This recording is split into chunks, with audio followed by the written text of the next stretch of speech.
That might not ever happen in the sense of the fact that the threat is there, but I believe with the Boom, there it is right there. Trump's mind, this guy has got to go. In this video, I'm going to show you how we can read Trump's body language like a poker tell, just a very subtle nuance in a facial expression or some other subcommunication that tells you what the person is really thinking, not what they want you to think that they're thinking.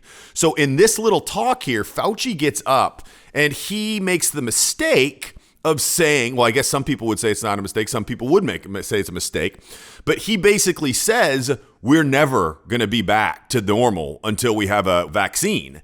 And Trump has always been saying, we're going to be back to normal. The economy could be better than ever. So when Fauci kind of slips up, Fauci tries, in my mind, from my analysis, to kind of stay within the lines of what he thinks Trump wants him to say. But he also says some things that he knows will create a little dissent.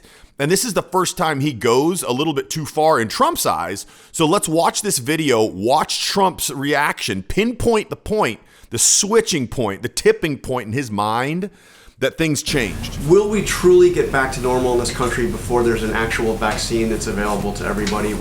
How do you start lifting the restrictions safely? Yeah, well, John, if back to normal means acting like there never was a coronavirus problem, I don't think that's going to happen until we do have a situation where you can completely protect the population.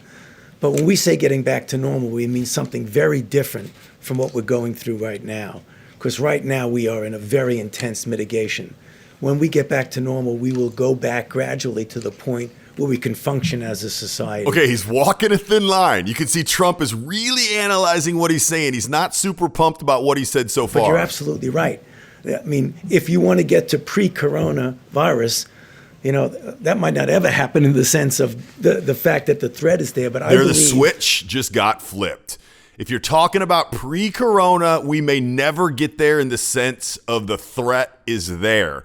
So Trump hates hearing that because Trump has constantly been saying V-shaped recovery. I think the economy could be stronger than ever. It'd actually be better, but more than back to normal. Who knows who's right and who's wrong?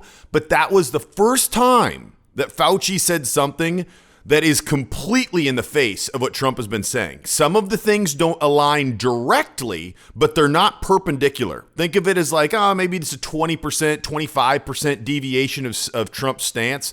But this is basically the polar opposite, and Trump's not having it. And look at the expression on his face. This is the tell right here. And then what happened the very next day?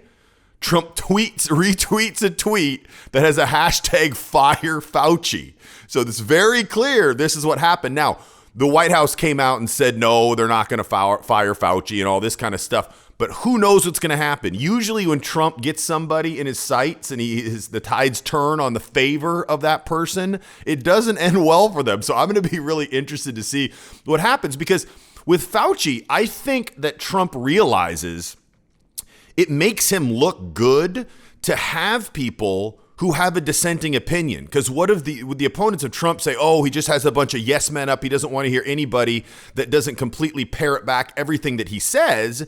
And he knows that. So by having Fauci up there showing a little dissent, he knows it makes him seem more well-balanced, like he can take input from other people. But now that kind of juggling act, that fine line he's trying to walk, kind of bit him because Fauci just went one step too far.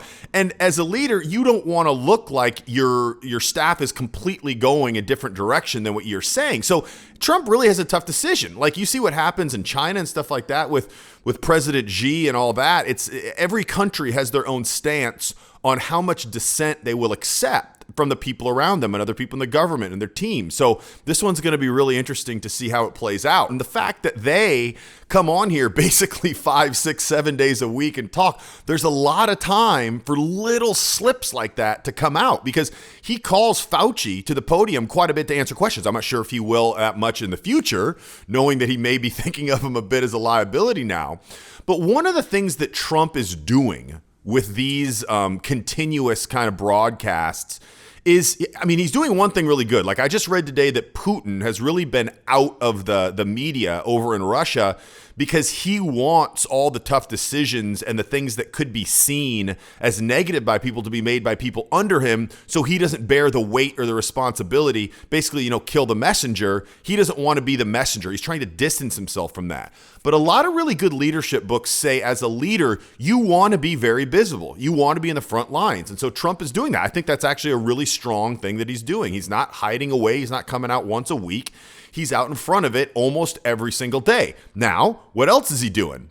He's using it for a bit of grandstanding. He's using it for a bit of propaganda for his own reelection, right? He showed a video the other day that was very positive towards him and the decisions he made. So is that taking it too far? People that don't like him say yes. People that do like him say he isn't. But one of the things he leverages when he's up there, and one of the things that gives Trump his, I guess, authority, like in the debates, you saw how he just manhandled everybody. And one of the reasons is because he's willing to step away from the very PC lines, right? He calls people fat pigs and he makes fun of people's haircuts and things like that.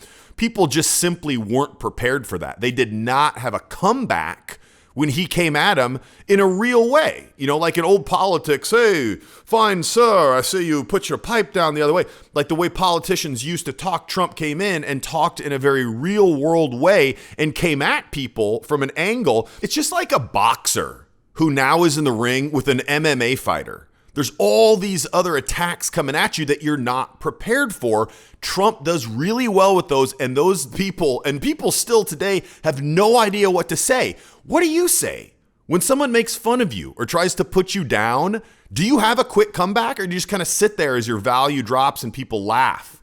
That's a real problem. That's just not like, oh, I'll get them next time. When that happens, your social value drops, and what do people see you as? A target, an easy target. So now people that aren't even bullies, that really don't make fun of people that much, if they need a quick leg up with social status, they know you're the dope to make fun of. Don't do that. It's not hard to have a quick and witty comeback anytime when someone makes fun of you. And the cool thing about that is when you have it, then not only do you not look bad, but by you being able to spin it around and clown on the other person and give it right back to them twice as hard as they give it to you, it actually boosts your status, so you look better off than if they would have never made fun of you at all. And if that's something you want to learn, I got another YouTube video right here you can click on where I'll teach you how to always come up with a quick and witty comeback if someone tries to make you look bad, that enables you to feel confident in all settings, even if you know someone might make fun of you, because you know you can put them in check and come out looking better than if you hadn't before. You can click right here and I'll talk to you there now. Easily come up with that perfect comeback